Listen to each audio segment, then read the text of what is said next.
శ్రీమాత్రే నమ. జయ గురు దత్తాత్రేయ నమ. ఈ వీడియోలో మనం ఫిబ్రవరి 23 నుంచి మార్చి 1 మధ్యలో కన్యా రాశి వారికి జరగబోయే వార ఫలాలు పరిశీలిద్దాం. కన్యా రాశి వారికి ఈ వార ప్రారంభంలో ఒక 3 గ్రహాలు 6వ స్థానంలో రావడం జరిగింది. ముఖ్యంగా రాశ్యాధిపతి బుధుడు వ్యయాధిపతితో కలిసి ఉండడం వల్ల సాధారణంగా వృత్తిలో ఏదైనా మార్పు కొరకు చేసే ప్రయత్నాలు ఫలిస్తూ ఉంటాయి. మరి 2 గ్రహాలు కలిసి 6వ స్థానంలో ఉండడం వల్ల ఆల్రెడీ 6లో ఉన్నటువంటి శని భగవానుడు ఉద్యోగ ప్రయత్నాలకి చిన్న చిన్న ఉద్యోగాలకి కారణం అవుతూ ఉంటాడు. దానికి రవి కూడా చేరడం వల్ల ఏమవుతుందంటే ప్రభుత్వ ఉద్యోగంలో ఏదైనా టెంపరీ ఉద్యోగం కానీ లేదంటే ఏదైనా ప్రభుత్వ అధికారి దగ్గర మీరు ఉద్యోగంలో చేరడానికి కూడా ఈ గ్రహస్థితి అనుకూలిస్తూ ఉంటుంది. మరి విద్యార్థులకి ఏదైనా ఇంటర్వ్యూలో నెగ్గడం కానీ స్కాలర్షిప్ లాంటిది రావడం కానీ జరుగుతూ ఉంటుంది. చాలా వరకు నిరుద్యోగులకి ఈ ప్రయత్నం చిరు ఉద్యోగ ప్రయత్నం మాత్రం లభించే అవకాశం ఉంది. అంటే శని ఇప్పుడు కూడా ప్రారంభంలో పెద్ద ఉద్యోగాన్ని అయితే ఇవ్వడం, చిన్న స్థాయిలో వారికి సరిపోయే విధంగా ఉద్యోగాన్ని ఇచ్చి బాగా శ్రమ పడిన తర్వాత వారి యొక్క అర్హతకు తగిన విధంగా గొప్ప ఉద్యోగాన్ని ఇవ్వడం జరుగుతూ ఉంటుంది. బట్ ఏదైనా ఈ కన్యా రాశి వారికి ఈ మార్చి నెలాఖరు వరకు మాత్రమే ఈ శని భగవానుడు అనుకూలంగా ఉండడం జరుగుతూ ఉంటుంది. ఈ సమయంలో మీరు ఇప్పుడు రవి కూడా అక్కడికి వచ్చాడు కాబట్టి ఏదో ఒక ఉద్యోగంలో చేరిపోతే జీవితంలో స్థిరపడడం జరుగుతుంది.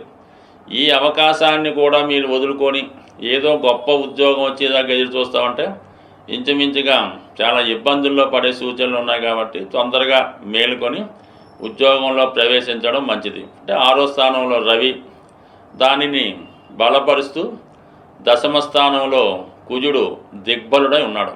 తృతీయ అష్టమాధిపతిగా చిన్నపాటి ఉద్యోగం చేస్తుంటే దాంట్లో మారడానికి, ఏదైనా మామూలు ఉద్యోగం చేస్తుంటే దాంట్లో ప్రమోషన్ రావడానికి, ఉద్యోగంలో నిలకడగా స్ట్రిక్ట్గా ఉండడానికి, పర్మనెంట్ అవ్వడానికి కూడా 10వ స్థానంలో ఉన్నటువంటి కుజుడు దిగ్బలుడై ఉంటాడు.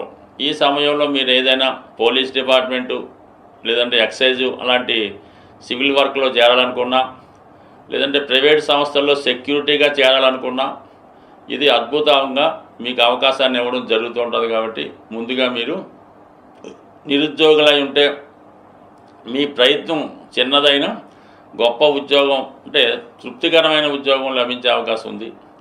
ఇక గురువు మీకు భాగ్యస్థానంలో ఉంటూ ఒక విధమైనటువంటి అదృష్టాన్ని ఇవ్వడం జరుగుతూ ఉంటుంది. అంటే గురువు ఈ రాశి వారికి సప్తమాధిపతి అంటే భార్య లేదా భర్త స్థానాన్ని చెప్తూ ఉంటాడు. భాగ్యస్థానంలో ఉండడం వల్ల మీకు కాకుండా మీ జీవిత భాగస్వామికి మీ యొక్క గోచారం ద్వారా అదృష్టం కలిసి వచ్చే అవకాశం ఉంటుంది.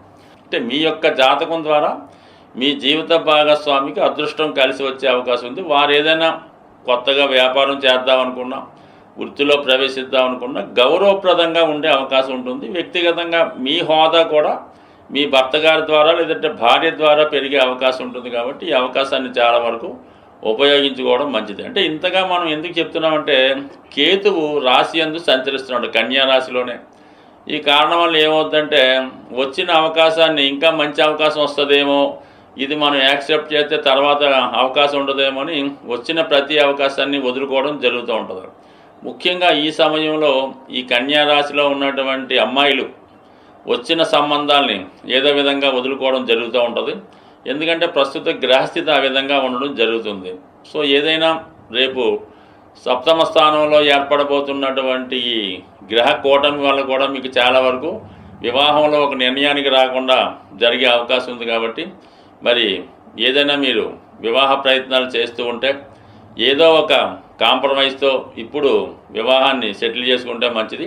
ముందు ముందు అది ఇంకా ఇబ్బంది పడే అవకాశం ఉంటుంది. కాబట్టి ప్రస్తుతం గురువు మరి మంచి స్థానంలో ఉండగానే చేసే ప్రయత్నాలు అటు వివాహ ప్రయత్నాలు కానీ ఉద్యోగ ప్రయత్నాలు కానీ చాలా వరకు మీకు సహకరిస్తాయి. ఆలస్యం చేసే కొద్దీ చాలా వరకు వచ్చిన అవకాశాలని పోగొట్టుకోవడం జరుగుతుంది.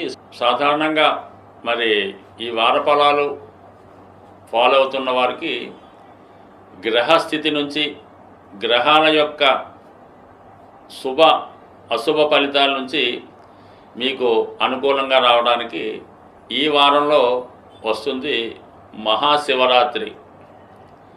మరి ఆ రోజు విధి విధానంగా ప్రతి ఒక్కరూ కూడా ఏదో పెద్ద పెద్ద క్షేత్రాల్లో ఉన్నటువంటి శివలింగాన్ని మాత్రమే దర్శించాలి అనుకోకుండా, మీకు సమీపంలో ఎక్కడ ఏ రూపంలో ఉన్నా కేవలం శివాలయంలోనే కాకుండా మిగతా దేవాలయాల్లో ఉన్నటువంటి శివక్షేత్రాలు శివలింగాల్ని ఏదో ఒక విధంగా మీరు ఆ రోజులో ఎప్పుడో ఒకడు, అది మిడ్ నైట్ కానీ ఎర్లీ మార్నింగ్ కానీ మధ్యాహ్నం కానీ ఆ రోజు కంపల్సరీగా దర్శించుకోవడం మంచిది. మనకి అనుకూలంగా సావకాశంగా ఖాళీ ఉండి అందరూ పూజించుకోవడానికి అనుకూలంగా ఉంటే మీరు మారేడు పత్రి, మారేడు దళాల్ని ఎన్నో కొన్ని ఖచ్చితంగా సేకరించి మన స్వామివారి మీద అభిషేకంగా వేయడం వల్ల చాలా గొప్ప ఫలితాన్ని రావడం జరుగుతూ ఉంటుంది. ఇది ముఖ్యంగా చేసుకోవడం మంచిది. ఇంకా అది అనుకూలంగా దొరకని వాళ్ళు ఏదో ఒక ముఖ్యంగా స్వచ్ఛమైనటువంటి నీటితో అభిషేకం చేసినా పర్వాలేదు. ఏదైనా అభిషేకం చేసినప్పుడు కామన్గా ఈ ప్లాస్టిక్ కవర్లు అలా కాకుండా చక్కగా ఒక మంచి పాత్రలో మనం ఏదైతే అభిషేకం చేస్తామో ఆ ద్రవ్యాన్ని నింపి దానితో అభిషేకం చేయడం మంచిది.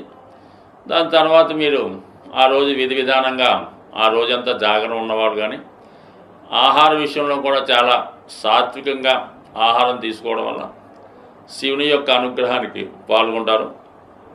అదే రోజు శివరాత్రి రోజు ఒక అద్భుతమైనటువంటి రెమెడీ మనకి ఈ నాడీ గ్రంథాల్లో రాయడం జరిగింది.